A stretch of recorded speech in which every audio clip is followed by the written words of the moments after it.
É um presidente eleito que leva ao Congresso do seu país a sua visão inicial dos grandes problemas do país e já uma tintura de uma ideia de como ele vai enfrentar aqueles problemas. E o presidente Lula fez isso. Em fevereiro de 2003, ele apresentou uma mensagem ao Congresso, em que cada um daqueles temas, transporte, comunicações, direitos humanos, papapá, ele já dava uma tintura de como iria trabalhar. E, de repente, pela primeira vez na história dos presidentes do Brasil, um presidente da República que está assumindo coloca como prioridade, como um capítulo no mesmo nível de outros temas, como educação, saúde, etc., ele coloca lá redução da demanda de drogas, mostrando uma prioridade de governo. E nesse capítulo, redução da demanda, ele já é claro quando ele dá duas diretrizes importantíssimas ali, que é, a primeira delas, é a integração das políticas públicas setoriais com a política nacional antidrogas, que foi aquela que ele manteve. Então ele já determinava que todos os órgãos tivessem as suas políticas setoriais na área de drogas integradas com a política nacional. E uma outra diretriz importante é que ele determinou a descentralização das ações. E essa descentralização, ela tem que acontecer não só no sistema de governo, quer dizer, federal, estadual, municipal, comunitário, mas também descentralização para com a sociedade. Porque a sociedade também tem que participar de todo esse processo. Os trabalhos de repressão às drogas, ao tráfico, não cabe à sociedade, cabe mais aos órgãos policiais. Mas a parte de redução da demanda, prevenção, tratamento, reinserção social, é importantíssimo que a sociedade participe e ocupe o seu papel. Então, isso já era uma determinação do nosso presidente desde aquela época. Bom, quando nós fizemos essa revisão da política, uma pequena coisa passou despercebida por uma grande parte de pessoas que trabalham na área, mas logo entenderam uma mudança de posição do governo com relação a drogas como um todo. É que a política, que anteriormente se chamava Política Nacional Antidrogas, passou a se chamar Política Nacional sobre Drogas. Um pequeno detalhe aí que passou desapercebido a muita gente. Mas por que isso? Isso tem uma importância enorme, porque o Brasil, e aliás pelo que conhecemos do nosso relacionamento internacional com os outros países na área de drogas, é um dos poucos países cujo governo assumiu colocar dentro das suas preocupações com drogas, dentro do espectro das drogas que ocupam a preocupação nacional, trazer para dentro desse espectro as drogas lícitas. Então, hoje, nossa preocupação com álcool, com tabaco, com solvente, desde o momento, como eu disse aqui, que nós tivemos como resultado, e vejam como é importante as pesquisas epidemiológicas que nos trazem dados para identificar a realidade, para diagnosticar a realidade de um país, quando nós observamos, né, que 15,5% dos nossos jovens estudantes já tinham feito uso de solvente na vida, e que 9,8% desses jovens já tinham feito uso mais de quase 20 vezes no mês que antecedeu a pesquisa, solvente, o uso de ansiolíticos, de anfetaminas, de álcool, de tabaco, ou seja, das drogas chamadas lícitas. Esse foi um dado muito contundente para que nós tomássemos essa decisão de trazer para dentro das nossas preocupações de drogas ilícitas, as também chamadas drogas lícitas. Bom, aí nós não poderíamos mais sermos antidrogas, porque nós não podemos ser antimedicamento, né? Então a política passou a ser sobre drogas. em que o álcool, inclusive, tem uma preponderância nas nossas preocupações muito grande. Muito grande, todos sabemos que o álcool ele está por trás da grande maioria dos acidentes de trânsito com vítima, dos crimes, da violência doméstica, etc. Então, o álcool passa a ter uma prioridade muito grande, por isso mesmo que nós estamos tomando uma série de medidas para que tenhamos, muito breve, uma realmente política pública específica para o álcool. Mas então, como eu disse, a política nacional sobre drogas é um documento, é um marco legal extremamente importante, sem o qual nenhum país tem rumo. O presidente Lula agora mesmo não, na abertura da Semana Nacional de Antidrogas do ano passado, o presidente Lula começou as suas palavras dizendo: o Brasil tem um rumo. Por que ele disse isso na área de drogas? Por quê? Porque tem uma política nacional, tem objetivos e persegue esses objetivos. Mas faltava um outro documento. Já tinha política. Faltava um outro documento de suma importância também, porque a política é um documento de governo. Uma política nacional são os objetivos daquele governo que está no exercício dele, do poder, com as suas diretrizes. Mas existe um outro documento que é até mais além do que a política, que é a lei.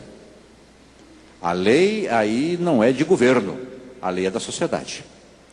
E a nossa lei era muito antiga, ainda com uns conceitos bastante ultrapassados, e que num trabalho difícil, mas extremamente proveitoso, da própria Secretaria Nacional Antidrogas, cumprindo as diretrizes do governo, na articulação do governo e na articulação e no acompanhamento do processo que levou a Câmara dos Deputados a apresentar um substitutivo de lei e depois apoiando os parlamentares relatores, tanto na Câmara dos Deputados como no Senado Federal, nós obtivemos no final do ano passado, mês de agosto, o presidente da República homologou a nova lei de drogas do Brasil, que é uma lei moderna, pode não atender a 100% da população, é muito difícil uma lei nova atender a todo o universo, mas ela, com certeza, ela é o melhor que pôde ser feito naquele momento, e ela é moderna, ela é atual, ela está de acordo com a política nacional sobre drogas, ela está de acordo também com os compromissos internacionais que o Brasil assumiu, porque o Brasil tem compromissos muito sérios assinados com as outras nações do mundo, principalmente junto à Organização das Nações Unidas, junto à Organização dos Estados Americanos. O Brasil tem compromissos assumidos e tanto a política nacional como a lei estão de acordo com esses compromissos. Inclusive no aspecto de que a lei, no momento em que ela, na lei atual, que ela já separa definitivamente o usuário e o dependente químico do traficante, já não mais trazendo a pena de perda da liberdade ao usuário ou ao dependente químico, mas não por isso deixando de ser crime. Então continua sendo crime, não tem nada descriminalizado, continua sendo crime, apenas a pena passou a ser uma pena alternativa que está dentro do que prescreve os nossos compromissos internacionais e dentro do que prescrevem hoje as posições mais modernas com respeito ao enfoque e abordagem do tratamento do usuário e do dependente químico de drogas. Enquanto que o traficante tem, essa lei passa a ser bastante mais severa para o traficante, as penas mais agravadas, algumas tipificados novos crimes do tráfico, como por exemplo o crime do financiador do tráfico, que não existia, passa a existir. Então ela é mais rigorosa com o traficante, mas ela não é que ela seja condescendente com o usuário, ela não é condescendente com o usuário, Mas ela é uma lei que, na medida em que ela não confunde mais o usuário dependente com o traficante, ela abre um espaço, porque ela também coloca, é outro tipo de juiz que vai julgar o usuário dependente, não é o juiz da vara criminal, é o juiz dos tribunais especiais criminais, que já está consciente, os juizados especiais criminais já estão conscientes de que cada juiz vai ser mais um elo no processo da tentativa de recuperar o usuário dependente. Mas ele vai ter penas consideradas alternativas, não mais com a perda da liberdade. Bom, essa lei, ela também instituiu, e aí é uma coisa interessante para vocês todos saberem, que ela instituiu também, estabeleceu o chamado Sistema Nacional de Políticas Públicas sobre Drogas. Então, volto a dizer, não é só a polícia e nem os órgãos governamentais que têm a ver com o problema da droga. Já falei que a polícia é a mais indicada para as ações de repressão. Mas na área da redução da demanda, na área da prevenção, da reinserção social e do tratamento, é preciso que a sociedade esteja presente e que haja um sistema nacional de políticas públicas sobre drogas, que é o que foi implantado por essa lei, e que esse sistema, o que é um sistema? Um sistema nada mais é do que a articulação de forças voltadas para o mesmo objetivo. Então o objetivo é o problema da droga, então onde é que estão as forças? As forças estão no governo, as forças estão na sociedade. Então é a organização, a articulação dessas forças formando um sistema, inclusive envolvendo não só o usuário, não só o dependente, mas envolvendo também os familiares. Então é interessante cada um de vocês que tenha vocação para esse tipo de trabalho, que procure essa lei, que é a Lei 11.343, de 23 de agosto do ano passado, que é a nova lei de drogas, e que foi regulamentada por um decreto, que pode anotar se quiser, que é o decreto 5.912, de 27 de setembro do ano passado. Porque esse decreto regulamenta, inclusive, algumas ações desse sistema. Então são as coisas que começam a funcionar. A SENAD, a Secretaria Nacional, que ainda é antidrogas, era o caso de vocês perguntarem, mas como é que vocês mudaram o nome da Política Nacional sobre Drogas, e no caso da Secretaria continua sendo Secretaria Nacional Antidrogas? Simplesmente porque ainda não alterou-se a estrutura da Presidência da República. Nós fazemos parte da estrutura da Presidência da República como Secretaria Nacional Antidrogas. E é preciso uma lei que vai acontecer em curto prazo, tão logo se defina a nova estrutura, e aí o nosso nome deverá deixar de ser antidrogas para sermos também sobre drogas. Então, a Secretaria Nacional Antidrogas ainda, que tem um trabalho de articulação na toda a área da redução da demanda de drogas, é uma atribuição legal da Secretaria Nacional Antidrogas, que nos faz trabalhar em alguns eixos bem definidos, e que nós levantamos como prioritários na missão de redução da demanda de drogas no país. E o primeiro eixo prioritário, que nós chamamos de diagnóstico, é o apoiar, é o trabalhar para que o Brasil identifique, faça o diagnóstico da situação das drogas no país. E hoje nós sabemos, hoje nós temos minuciosamente levantados o consumo de drogas a nível domiciliar no Brasil, tanto das drogas lícitas quanto as ilícitas. E já dentro de um segundo levantamento, e tendo feito um segundo, já permite comparar com o primeiro, um acompanhamento histórico da evolução, das tendências para que as políticas públicas possam ser estabelecidas, porque o papel da SENAD não é de realizar as políticas setoriais. As políticas setoriais, quem realiza são os ministérios, são os órgãos afins com aqueles setores. Cabe à Secretaria Nacional a articulação de todos eles, então nós fornecemos os dados de acordo com essa identificação através dessas pesquisas.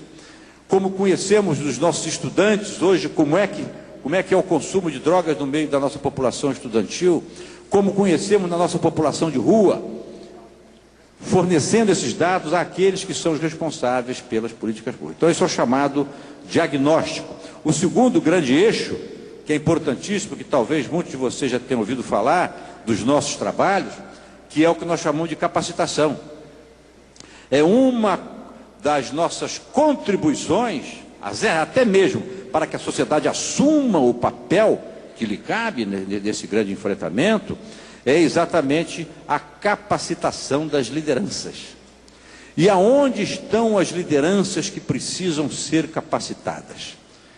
Prioritariamente, todas, o ideal é que todos, capacitadas em quê? Em que sejam informadas, em que estejam preparadas, não só para multiplicar as informações, mas para aplicar lá na ponta da linha, falando uma mesma linguagem, auxiliando o poder público e a própria sociedade, trabalhando em parceria, compartilhando responsabilidade para a execução de um plano de trabalho municipal, comunitário, que esteja em concordância, que esteja em harmonia com uma política estadual antidrogas, com a política nacional sobre drogas. Então, a capacitação dessas lideranças, que nós começamos na área da escola, por exemplo, de educadores. Começamos com um projeto piloto para 5.000 educadores, agora, nesse momento, estamos capacitando 20.000 educadores pelo Brasil inteiro, com a participação das secretarias de educação, que é para que esses professores, lá na ponta da linha, nas escolas, sejam um elemento importante, que vai falar aquela mesma linguagem, que vai ser o responsável pelos programas da escola, pelos programas da comunidade onde a escola está inserida, que vai chamar os pais para orientar os pais, que vai identificar o problema no aluno, que vai chamar esse aluno para orientar sobre drogas. Então são 20.000 professores. Aonde mais capacitar? Nas empresas. Então nós fizemos um trabalho com o SESI Nacional, que agora o SESI se entusiasmou muito, vai ser um grande parceiro daqui para frente. Foi um projeto piloto também, da ordem de 3.000 empregados profissionais na área das empresas. Também na área dos conselhos comunitários, vocês sabem que os municípios têm conselho tutelar, tem conselho da criança e do adolescente, tem conselho da educação, conselho municipal de saúde, o conselho municipal antidrogas. Então, esses conselheiros municipais, nós já fizemos também um projeto piloto de 3.000, agora vamos fazer um com 15.000 conselheiros municipais, vai começar agora em abril. Então, proporcionar lá na ponta da linha aquelas lideranças que tenham condições de trabalhar junto com o prefeito, com o poder público, dentro de uma mesma linguagem, de um planejamento. Na área do tratamento, nós estamos agora aqui conduzidos em parceria com a Universidade Federal de São Paulo a um projeto que está em andamento aí, que chama-se de Supera, que nada mais é do que a capacitação de agentes de saúde na área do sistema básico de saúde básica, para dar a essas pessoas a capacitação, a mesma linguagem no trato do problema e que possam juntos trabalhar. Então, aos pouquinhos a gente vai buscando encontrar a forma de cumprir bem com a nossa missão. Temos os projetos, finalmente, o último eixo, que nós chamamos que é um eixo estratégico, né? Que são alguns programas que não se encaixam bem nem na área do diagnóstico, nem na área da capacitação, que nós chamamos de estratégico, como, por exemplo, um trabalho junto às populações indígenas, que é importante, na área da educação também das populações indígenas, um trabalho que nós estamos fazendo em especial, vocês que são aqui de São Paulo conhecem melhor do que todo o Brasil. O Brasil todo conhece muito, até o estrangeiro também conhece o Maurício de Souza, que é o pai da Mônica. E a Mônica, a turminha da Mônica, que é uma grande parceira nossa, né? Agora com o seu mais novo personagem, que é o Ronaldinho Gaúcho, já está em parceria conosco, para nós atingirmos, eu falei de capacitação dos professores, não é? Mas esses professores são a partir da 5ª série, mas nós queremos chegar nas criancinhas até a 4ª série, então a turminha da Mônica está nos ajudando, né? Então, é o chamado na área nossa do eixo estratégico, né? E outros mais, como até mesmo o que nós chamamos de subvenção social, que é na medida em que possamos ter algum recurso, porque o Brasil tem um Fundo Nacional Antidrogas que, infelizmente, ainda é muito pequeno, muito incipiente. É um recurso, o nosso diretor está até presente hoje aqui, é um recurso que nós temos, que não é do Tesouro Nacional. O Brasil não recebe, até hoje, nos últimos 5, 6 anos, não recebeu um tostão do Tesouro Nacional. O recurso desse fundo é um recurso vindo da arrecadação de da arrecadação fruto da alienação de bens de narcotraficantes. Então é um recurso muito pequeno, mas mesmo assim, quando tem, através de editais, que é o novo critério que nós estamos utilizando para a concessão de subvenção social, nós estamos, através de editais, proporcionando condições para que comunidades, entidades tenham a possibilidade de poder receber recursos dessa ordem. Por falar nisso, eu me lembro que na própria lei, na própria legislação, vocês vejam que a legislação é nova, que eu mencionei, eu deixei de falar aqui, que há uma série são 3 artigos na lei, em que é possível as comunidades, as entidades receberem recursos, uma vez que vão ser concedidos benefícios àquelas empresas que possam ajudar as comunidades que trabalham na área de drogas. Então, a legislação, nós precisamos agora somente regulamentar essa lei para poder abrir um pouco mais as portas das possibilidades da sociedade receber também mais recursos para o trabalho nessa área de drogas. Bem, então, de uma maneira geral, é isso que nós fazemos. Somos os responsáveis por essa articulação, somos os responsáveis pelo acompanhamento da aplicação da Política Nacional sobre Drogas, somos os responsáveis porque o Sistema Nacional Antidrogas tem na cúpula o Conselho Nacional Antidrogas, que nós somos a Secretaria Executiva desse Conselho. Vocês sabem que cada estado tem um Conselho Estadual, que faz parte desse sistema. Então, todo é um trabalho de formiguinha, que a mim, pessoalmente, que estou já há algum tempo na função, eu me sinto satisfeito, porque eu vejo a cada dia crescerem a quantidade de parceiros, de pessoas dedicadas, como vocês aqui, muitos dos quais a gente já acompanha há muito tempo, que já são nossos parceiros queridos, e as coisas vêm ampliando, né? Vocês veem que as atividades nessa área contaminam no bom sentido, as pessoas a procurar ombro a ombro, trabalhar com isso, e especificamente agora, quando nós, cientificamente, como eu disse, nós dissemos no convite que mandamos a vocês, cientificamente está comprovado, né, a importância que é essa vocação pela espiritualidade, como um fator de proteção quanto ao uso de drogas, ou mesmo como um fator para fazer sair da droga, tendo em vista isso, tendo em vista juntar com as procuras que já tínhamos tido de várias lideranças, querendo um trabalho conjunto conosco, sem entrar no aspecto doutrinário, de dogmas de cada religião, mas sem entrar absolutamente nisso, mas apenas abordando a parte técnica, científica, da abordagem do problema, e cada uma religião fazendo a sua parte doutrinária, e juntando com o sonho do Padre Haroldo, né, nós então estamos aqui, para que no passo seguinte agora a doutora Paulina possa apresentar a vocês a nossa proposta. Eu só queria terminar dizendo aqui o seguinte, que são palavras de um cientista nosso, brasileiro, Marcelo Fleck, que em 2003, médico psiquiatra, ele disse o seguinte: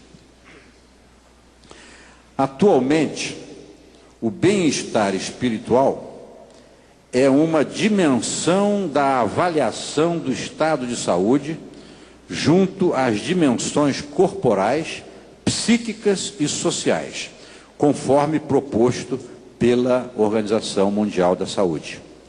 Gente, isso é ciência. Então, a espiritualidade também é ciência.